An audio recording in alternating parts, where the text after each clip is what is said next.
So we're gonna go over 10 healthy foods that may be keeping you fat so that you can know some various alternatives to help you during the weight loss portion of your diet. First up, we have the avocado. This is one of the most common ones I hear, especially from females, from women. Same thing, right? Is you wanna go to avocados, they're healthy. It's a healthy source of fat, and yes it is. These are healthy. Avocado, you know, it's a fruit, not a vegetable. There's a seed in it. But these are quite high in fat. And yes, there are healthy fats. We need fats for our hormones to work properly and have a good diet.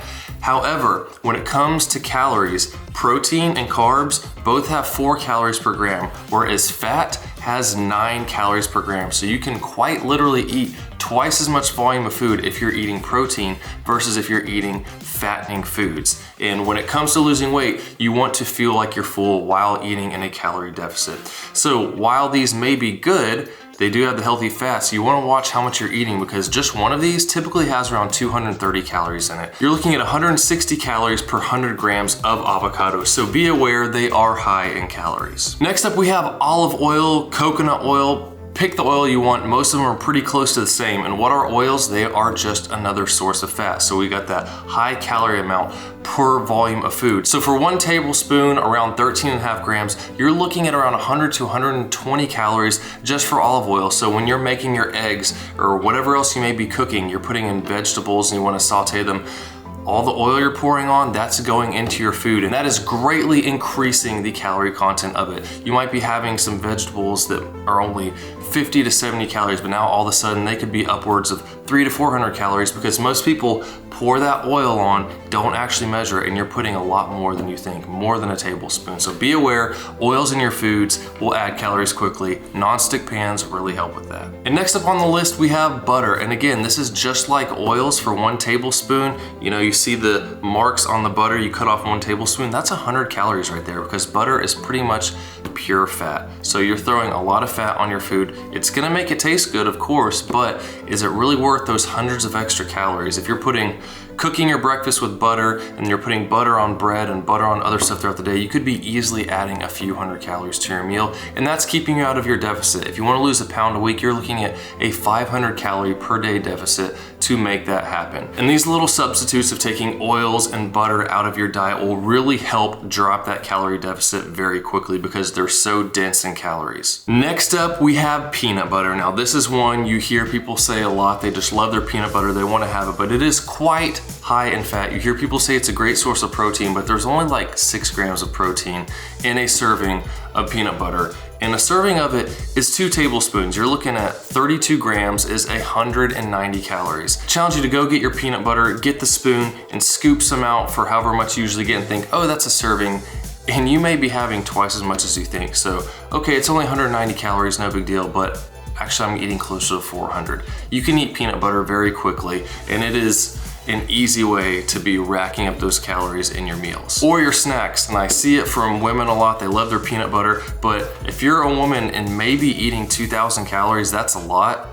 But if you're cutting down, it may only be 1,500 a day. If you're eating 300 or 400 calories and a snack of peanut butter, you're looking at like 30 to 40% of your daily calorie intake. And if you don't want to be starving on the diet, probably want to stay away from that. Number 5, and the keto folks are gonna hate this. You're probably already thinking I'm hating on you with the oils and the butters and the avocado, but we have nuts. And what all these things have in common is that they are high in fats, and fats rack up the calories really quickly. So whether you're getting walnuts, almonds, pecans, most of these things, an ounce is a serving, and that'll get you anywhere from 185 calories with walnuts, 165 with almonds, 195 with pecans, 205 with macadamia nuts. So these taste really good, but they're also quite easy to overeat. You go in and grab a handful, you're gonna be over that 1 ounce. You're probably gonna be double that, maybe even more. And once you start snacking on them, it's really easy to keep eating. I remember I used to eat almonds a lot as a snack, and it says like serving size is 15 almonds, which you can go through quite quickly, especially if you get the seasoned ones. They're really good. And again, I'm not saying you shouldn't eat these things, but you should be aware of how high the calorie content is because they are healthy foods. They have those healthy fats. Well, butter, I don't know if I said it's a healthy food, but they have those healthy fats. that are good for you that you need in your diet, but if you're eating a ton of these things in your diet while trying to lose weight, it's gonna make it a lot harder to lose weight while not feeling like you're starving, because it's a very low volume of food for the amount of calories that you're getting. Next up, we have dark chocolate. I'm not sure why everyone's like, oh, dark chocolate's so healthy, you have the antioxidants and all this stuff, but 50 grams of dark chocolate's around 300 calories. 50 grams of chocolate is not that much. Chocolate is something that's very easy to overeat, especially when you're dieting. You're like, oh, I'm gonna get my chocolate. You start eating it and you're like, oh, you know, it's so small, it's not a big amount. You're not counting it out, you're not measuring it. You end up eating 600 calories of chocolate without even feeling like you're full and you just wanna eat more. So be aware, dark chocolate is gonna be high in calories. Next up, we have eggs. So one large egg is around 75 calories, and you're getting a decent amount of protein, like 6 grams of protein, but they are high in fat, as opposed to getting egg whites is something I cook with a lot. I might have a lot of egg whites, throw one whole egg in there, mix up the yolk, it makes it taste just as good, but you get a whole lot more volume of food. You can get 2 servings of egg whites for 50 calories and 10 grams of protein, I think it is. I'll have to check the label, but you're getting a lot more protein, the volume is higher, and you're getting pretty close to the same taste, especially if you do a lot of egg whites and throw in the eggs. Say you're eating 3 whole eggs for a meal, it's a pretty good volume of food, but you're looking at 210 calories, 220 for that. But you get like 4 servings of egg whites and throw in a whole egg. Now you've got around 175 calories, but a whole lot more volume and a whole lot more protein, and you still get a little bit of those fats that you wanted from the one whole egg. And next up, we have beef, and specifically higher fat beef. You know, hamburgers taste great. I like to cook burgers, but generally when people are getting burgers, they go for the 80-20 burgers. And in 112 grams, which is a quarter pound of meat, of the 80-20, which means it's 80% lean, 20% fat, you're looking at 280 calories, which it's not crazy, but it adds up quickly. Whereas if you go for the 93% lean, 7% fat, it's only 170 calories. So you could have like 1.5 times the amount of the 80-20. It still tastes good, and it actually is easier to cook with. When I'm grilling with 80-20, all the fat's dripping off, catching on fire, makes it a whole lot harder to grill them evenly. But when I grill the 93-7, hardly any fat's dropping off because the meat's so lean. It cooks really evenly, tastes good, works out nicely every time. And the same goes for steaks. You can get really fatty cuts of steak versus more lean cuts. And you can just go through the store and look at the label, see the sirloin versus the chuck eye versus the prime rib versus the filet mignon. They're all gonna be various calorie amounts for that quarter pound, because some are gonna be high in fat, which is racking up those calories, and some are more lean, which is mostly protein. And like we said before, with more protein, you can have more volume of food. And for number 9, we have full fat dairy products. I'm kind of lumping this all into one. We got milks, we got yogurts, cottage cheeses. Those things, full fat, you're gonna have a lot of calories because, again, full fat, you have lots of fat. For example, 1 cup of full fat whole milk, you're looking at 150 calories and not a whole lot of protein. But if you go with something like the Fairlife skim milk that I've started getting for myself, it's a lactose free just because I've got issues when I have milk. For the same amount, it's only 80 calories and a whole lot more protein in it because we're taking the fat out, focusing on mostly protein.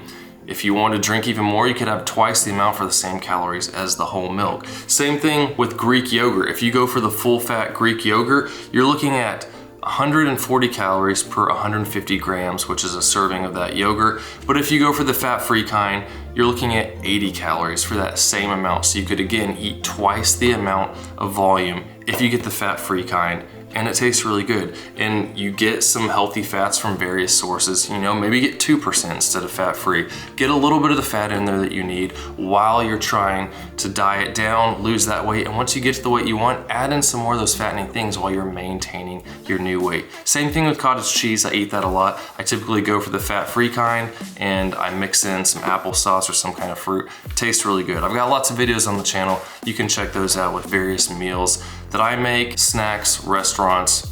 There's lots of good choices all around. And finally, the number 10 food that may be keeping you fat while you're trying to diet is chicken thighs. Now, chicken thighs are awesome. They taste really good. You know, you go to the store, you've got chicken thighs or chicken breast. Chicken thighs are much more fattening. For that same quarter pound, 120 grams of weight, you're looking at 160 calories, which funny enough is pretty much the same calorie amount as that leaner beef we talked about before. So Even if you go from the lean beef to chicken, you're gonna be saving calories there. But the chicken thighs are a higher fat piece of the bird. If you go for the chicken tenders, like tenderloins, chicken breast strips, whatever you wanna call them, for that same weight, you're looking at 120 calories. So it's not a huge difference. To me, I prefer eating the chicken thighs. There's a lot more flavor. It's harder to overcook them because they have a lot more juiciness in them from the fat, whereas the chicken tenders, they can get dried out really quickly if you're not on top of your cooking. Or if you cook a bunch and you reheat them, they tend to be more dry versus chicken thighs. But be aware, you can save more calories there. Or if you have a certain calorie amount, say I wanna eat 320 calories worth of chicken. You could have 2 servings of chicken thighs, or you could have nearly 3 servings of the chicken tender. So if you wanna have that higher volume of food, feel more full, have more protein, then the leaner cuts of meat are the way to go. Because something to keep in mind, it's not just about, oh, we want high protein all the time, but if you wanna maintain the muscle that you have while cutting, you need 2 main things. One is a stimulus for growth, so you gotta keep working out hard, resistance training while you're dieting, or else you may just lose that muscle too, because your body may not think, oh, I don't need this muscle, I'll just get rid of that instead of the fat that I have. And you need to have a high protein diet to maintain the muscle that you have as well. So work out hard, eat enough protein. We shoot for 1 gram of protein per pound of body weight. So for me, I'm usually shooting around 180. I try to shoot around within 20 grams of that, and it works out pretty well. But those are the 10 healthy foods that may be keeping you fat, maybe keeping you from losing the weight that you want in your diet. Again, they're not unhealthy foods. They're healthy, most of them. But if you eat a lot of it, it's gonna make it hard to lose weight because the higher fat content makes it higher in calories, and you need to be in that calorie deficit to lose weight. But if you have any questions about these or any other foods, just whatever, diet training, let me know down in the comments and I'll try to answer questions there. Hit that like button if this video was helpful, subscribe if you're new, and I'll see you guys in the next one.